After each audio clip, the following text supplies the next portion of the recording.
Est-ce qu'une prophétie donnée sur la vie d'une personne peut ne pas se réaliser? Est-ce qu'une prophétie donnée sur la vie d'une personne peut ne pas se réaliser? Amen. Et pourquoi? Pourquoi elle ne se réalise pas? Ok. Amen. Amen.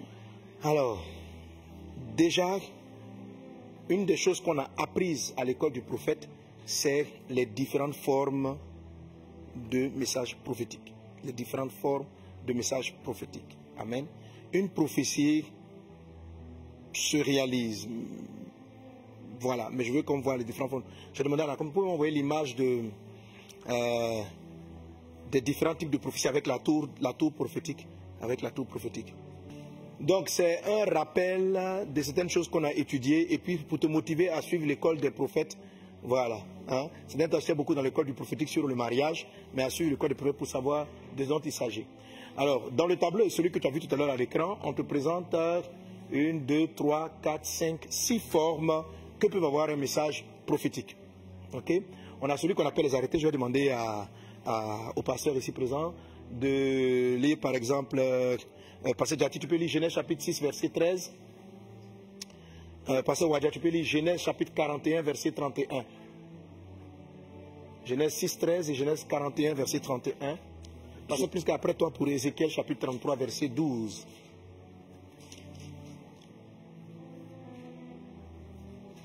Oui, vas-y, tu peux lire. Genèse chapitre 6, le verset 13. Alors Dieu dit à Noé, la fin de toute chair est arrêtée par devers moi. La fin de toute chair est arrêtée par devers moi. Car ils ont rempli la terre de violence. Voici, je vais les détruire avec la terre. La terre de toute chose est arrêtée par devers moi. Notez l'expression arrêtée. Vas-y, Pasteur Wadia. Donc Genèse 41, verset 31. Oui. Cette famine qui suivra sera si forte qu'on ne s'apercevra plus de l'abondance dans le pays. Ah, est-ce que c'est exactement... Tu es au bon verset, c'est ça? C'est ça.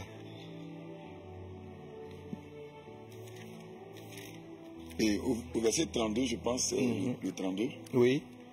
Si Pharaon a vu le songe se répéter une seconde fois, c'est que la chose est arrêtée de la part de Dieu et que Dieu se hâtera de l'exécuter. C'est que la chose est arrêtée. Donc vous avez ici 2 fois l'expression arrêter, arrêter, arrêter, arrêter, arrêter, arrêter. Et ce ne sont pas les seuls passages qui parlent des prophéties arrêtées. Alors c'est quoi une prophétie qui est arrêtée?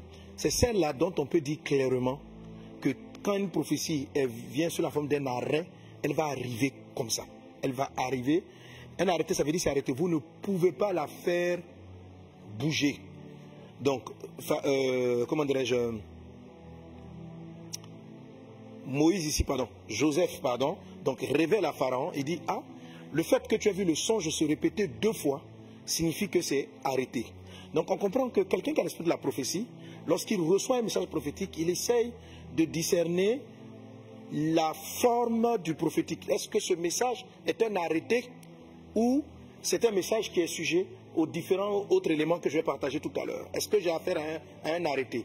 Voilà. Si on dit par exemple, j'ai vu en songe que il y a eu un accident. Ok? J'ai vu en songe que tu vas te marier. J'ai vu en rêve que tu vas te marier. Alors, est-ce que c'est un arrêté? Si c'est un arrêté, la chose va forcément s'accomplir. On peut pas, voilà, c'est arrêté, voilà, c'est arrêté. Alors, c'est très important pour nous qui sommes des prophètes type intercesseurs. Pour moi, dans le ministère prophétique, c'est très important, quand je vois un songe, une vision, de savoir si j'ai affaire à quelque chose qui est arrêté. Parce qu'en fonction de la chose, en fonction de l'arrêt, tu sais comment prier. Et tu sais comment agir. Et pour vous qui allez recevoir, dans les révélations que vous allez recevoir en début de cette année, certaines sont des arrêtés et d'autres ne le sont pas. Quelle que soit la forme que ça prend, lorsque tu as reçu un songe, ne vous précipitez pas. Soyez très calme et puis demandez au Saint-Esprit, Papa, ce que j'ai vu, quelle est la forme que ça a? Est-ce que c'est arrêté Ou est-ce que c'est les autres femmes que je vais dire? Il faut lui poser. Soyez tranquille, n'ayez pas peur. Vous n'avez pas à paniquer. Il faut rester très calme. Et puis il dit, ah, je ne sais pas. Ou bien c'est un dessin. Parce qu'il faut savoir ce que ça s'appelle les dessins. Les dessins viennent aussi comme des révélations prophétiques. Mais les dessins ne sont pas des arrêts. Les dessins, ce sont des projets de Dieu. Dieu dit, je connais les projets que j'ai arrêtés pour vous. Donc Dieu peut te révéler, voilà mon projet. En 2023, en 2024, j'ai pour projet que tu te maries. Mais quand tu vas entendre, tu n'entends pas le mot projet. Tu entends 2024, mariage. Alors si c'est un projet, il peut ne pas se réaliser. Parce qu'un projet va être conditionné par ton attitude et par certaines choses que tu vas mettre en place. Voilà. Donc j'ai l'intention, et Dieu, tous les projets que Dieu a pour nous sont des projets de paix et non de malheur. Donc dans les projets, on a la paix. Alors dans les projets, vous pouvez avoir une forme prophétique qu'on appelle les bénédictions. Et ça, là, c'est celle-là que très souvent, on sent des hommes de Dieu utiliser et puis décréter. Cette année, je déclare que tu auras ceci, tu auras cela. Voilà, c'est très souvent des dessins que les gens traduisent par des prophéties.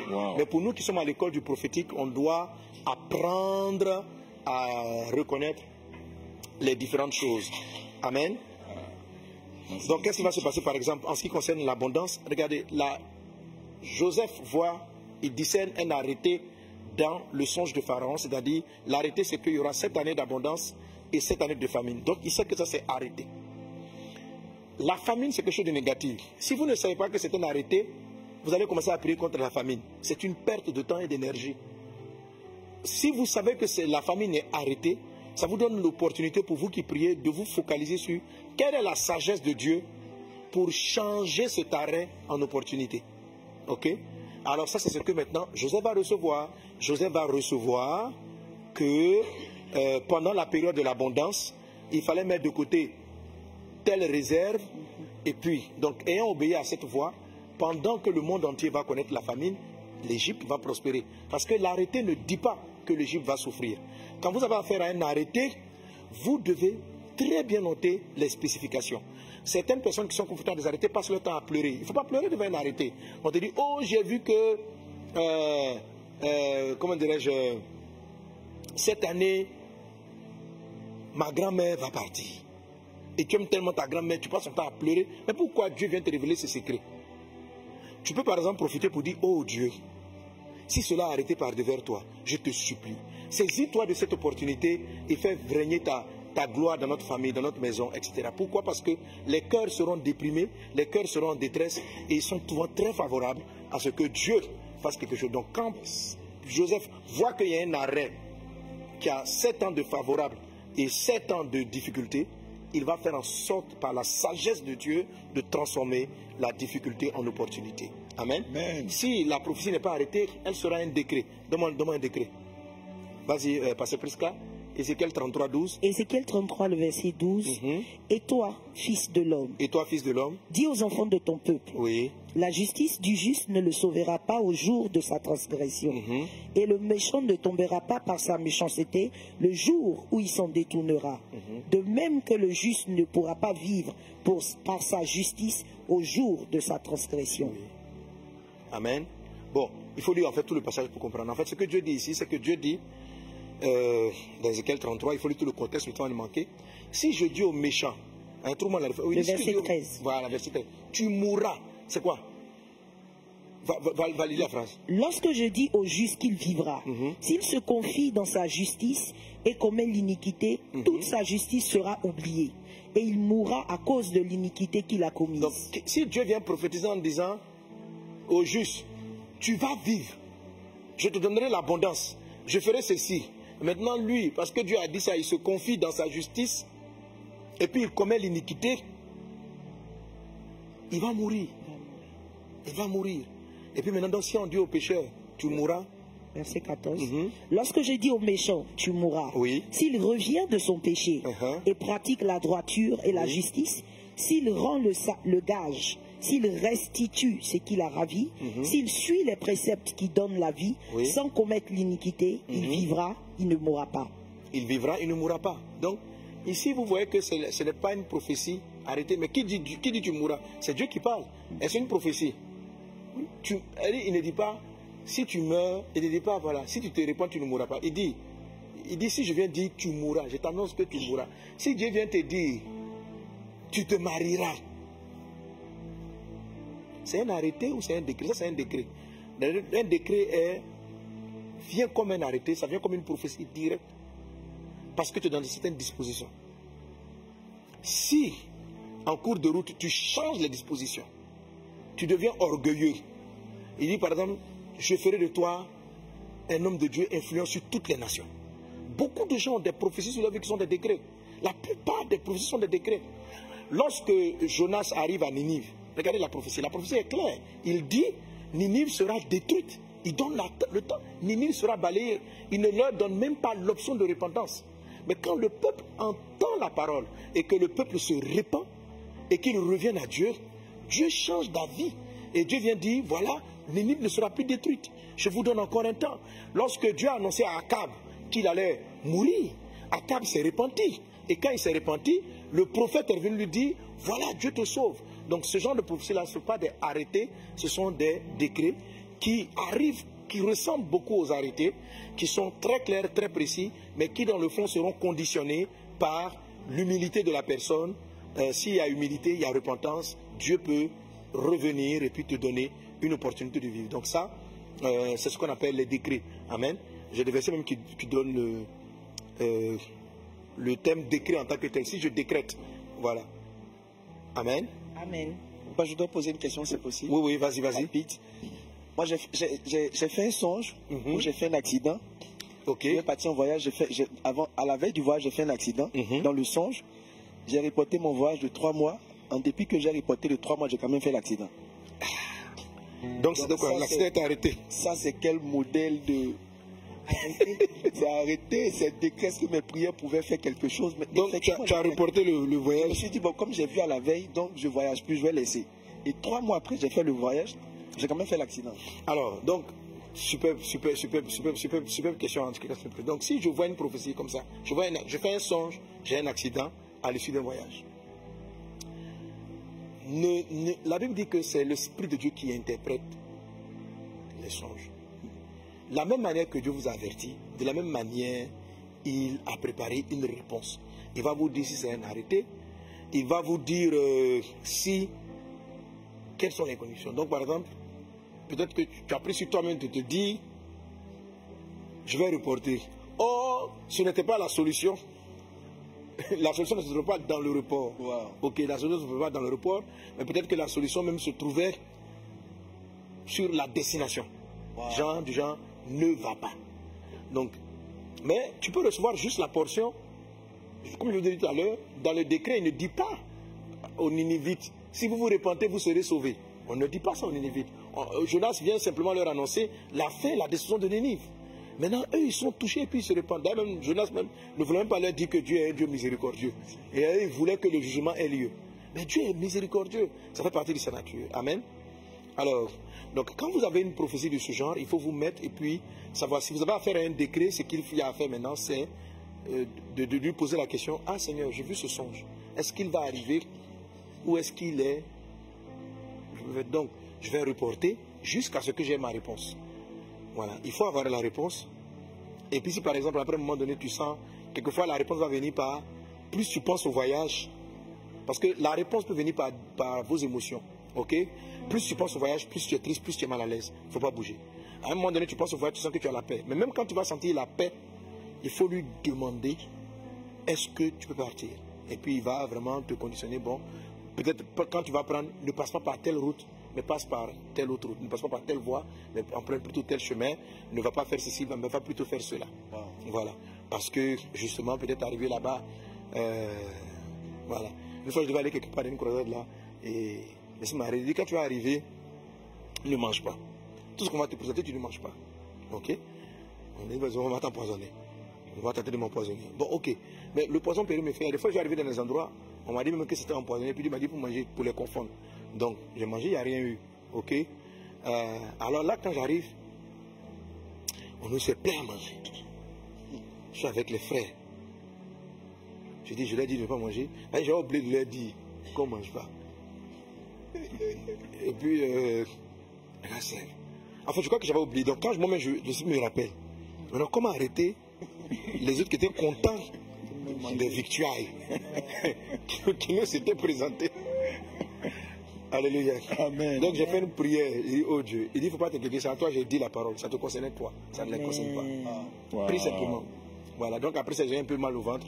Et tous. Et puis, ça s'est calmé. J'ai dit, bon, vous voyez. Mais si moi, je mangeais, ça allait être plus grave.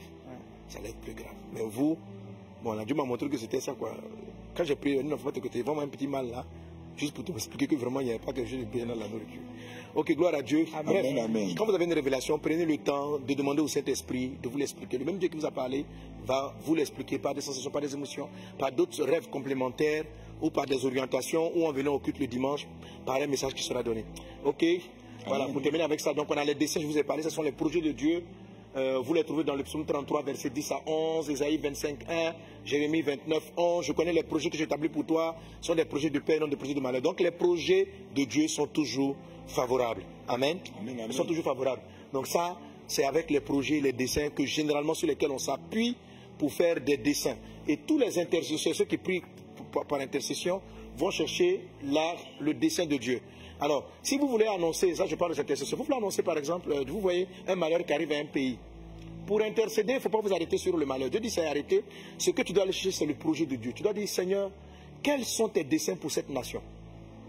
Dieu n'a pas créé une personne, Dieu n'a pas créé un peuple, Dieu n'a pas créé une personne ou un peuple dans le but de le détruire. Donc quand un malheur est annoncé, ça ne peut pas être la volonté de Dieu. Ce n'est pas la volonté première de Dieu. Tout arrêté négatif est une conséquence. Mais seulement Dieu dit que la conséquence va arriver qu'on le veuille ou qu'on ne le veuille pas. Ok? Alors si je prie pour connaître le dessein de Dieu, quel est le dessein de la Côte d'Ivoire? Quel est le dessein de Dieu pour l'Égypte? Quel est le dessein de Dieu? Qu'est-ce que cette nation-là doit être? Alors là, tu commences à valoriser. Donc, Pharaon voit la famine, mais Joseph dit, mais quel est ton dessein? Et le dessein de Dieu lui montre que j'ai choisi l'Égypte pour être le grenier du monde dans cette période de la famine. C'est pourquoi je t'ai fait dévancer en Égypte. Parce que c'est ce que Joseph révèle à ses frères. Il dit, Dieu m'a fait dévancer à cause de cette période. Donc Joseph avait fini par comprendre qu'il avait été conduit en Égypte pour préparer, pour ne pas que sa famille meure. Pour ne pas que sa famille meure, pour les sauver, pour les mettre à l'abri et pour accomplir les prophéties qui avaient été données à Abraham. Donc, mais comme il a eu conscience du dessein, c'est la raison pour laquelle, lorsqu'il rencontre ses frères, il dit, ne vous fâchez pas de m'avoir vendu. Et il a dit, c'est Dieu qui m'a envoyé ici. Donc, ne vous mettez pas en colère parce que, c'est que ce soit vous qui me mettez dans le puits ou pas, je serai d'une façon ou d'une autre venu en Égypte pour accomplir les desseins de Dieu. Alléluia. Un prophète intercesseur va toujours chercher le dessein, quels que soient les arrêtés ou les décrets, pour voir combien de fois Dieu aime l'homme, quelle est la volonté de Dieu pour un peuple, pour un pays, afin de savoir mener son intercession et de savoir comment transformer les arrêts en opportunités, les décrets, comment les déjouer, comment, etc. Ok, je vais m'arrêter là. Après, vous avez la volonté, vous avez le souhait et vous avez le dévoilement. Alors, vous avez la tour là qui est au milieu. La tour représente le positionnement des prophètes. Ok? Le positionnement des prophètes. Quand vous êtes dans une tour, dans un immeuble, plus haut vous êtes, plus loin vous voyez. Sur le plan spirituel, plus haut ton esprit prophétique est élevé, plus loin tu verras dans le temps. Mais il faut savoir que plus haut, plus loin tu vois, moins tu distingues les choses. Ok? Donc plus loin vos prophéties seront dans le temps, plus elles seront énigmatiques. Donc, lorsqu'on rentre dans des prophéties comme Apocalypse, là, on ne comprend plus rien. Tout est de la parabole embrouillée. C'est pour ça que vous êtes sur un gratte-ciel. Et vous êtes difficile de savoir si la voiture qui vient, c'est une Toyota. Vous ne pouvez pas savoir. Maintenant, plus quelqu'un est bas sur la tour spirituelle, plus il distingue. Mais il ne peut pas voir de loin. Il a besoin que la voiture soit proche. Donc, les prophètes qui sont level 1 prophétisent, mais prophétisent sur les prophéties très immédiates. C'est-à-dire, demain, il y aura ceci. La semaine prochaine, il y aura cela. Et ils sont très précis. Vous allez classer, c'est tout ce qui est parole de connaissance directe. Je vois que tu risques de tomber malade, et puis ils vont te donner des choses comme ça. Mais plus haut vous êtes, plus la chose est floue. Donc la prophétie arrive sur, vous avez la révélation de manière un peu plus secrète. Voilà, donc vous voyez l'illustration sur le plan physique, c'est la même chose dans le monde spirituel. Dans le monde spirituel, Dieu dit ceci au prophète Jean, il dit, monte ici dans l'île d'Apocalypse, monte. Donc il faut monter. Il dit, je te montrerai ce qui arrivera à ton pays. Donc, ce n'est pas physiquement qu'il est monté, c'est spirituellement qu'il est monté. Habakkuk dit, je me suis tenu sur la tour, c'est-à-dire en hauteur, pour voir ce que Dieu me dirait. Tout l'image de la tour que je représente ici. Donc votre esprit prophétique dans cette saison de début d'année peut facilement monter sur la tour. Il faut monter sur la tour et il est bien quand vous montez sur la tour de pouvoir visiter différents levels prophétiquement. Ok? L'avenir immédiat avec les prophètes, avec les prophéties level 1, premier étage, deuxième étage, etc. etc. Alléluia. Amen.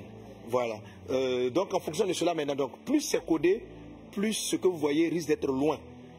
Et plus la chose est loin, alors si je suis en haut et je vois des voitures qui arrivent, et je vois qu'il y a une voiture qui arrive de l'autre côté du carrefour qui va rencontrer dans quelques minutes. Voilà. Donc, si l'allure à laquelle il arrive il va le rencontrer, je peux dire que c'est arrêté, qu'ils vont se cogner. Mais j'ai très peu de marge d'action, parce que je suis dans un autre univers. Dans un autre univers. Donc, dans le plan prophétique, c'est un peu comme ça. C'est-à-dire que, donc tu peux dire avec assurance, ces voitures-là vont se cogner. Mais tu ne peux pas agir. Tu peux pas agir. Donc, quand vous êtes décédé, vous avez besoin de savoir circuler, regarder la longueur. Mais plus c'est long aussi, quelquefois, vous pouvez, si tu connais le téléphone, si tu peux demander, bon, voilà, il faut prier pour qu'il tourne à droite. Tu dis, prie, il faut tourner, faut ralentir. Père étant, ta main pas lui à faire qu'il ralentisse. Et puis maintenant, si tu as parlé à Dieu, ça c'est l'intercession, le gars peut ralentir et l'autre voiture que tu vois arriver de loin peut passer. Et puis tu peux donc, alors par ce genre d'image et d'illustration, vous pouvez voir un peu, pouvoir décoder la suite de votre année. Je dis cela déjà, ça c'est la façon dont les révélations viennent. Je vais dire, c'est une seule question. Est-ce qu'on pourra finir nos questions? Voilà. Amen. Wow. C'est-à-dire comment est-ce que donc à la question est-ce que toutes les prophéties arrivent? Tu vois? Ça dépend. Hein? Ça dépend. Voilà. Maintenant, bien sûr, les fausses prophéties risquent de ne pas arriver. Alors, comme la question était simple, est-ce que toutes les prophéties, j'ai supposé que ce sont des prophéties de Dieu. Donc, les degrés vont arriver, qu'on va dépendre de la condition. On peut annoncer un malheur qui ne va pas arriver parce qu'il y a eu repentance, parce qu'il y a eu prière, il y a eu retour au Seigneur. Comme on peut annoncer un malheur qui est arrêté, il va forcément arriver. Voilà. Ok, gloire à Dieu. Amen.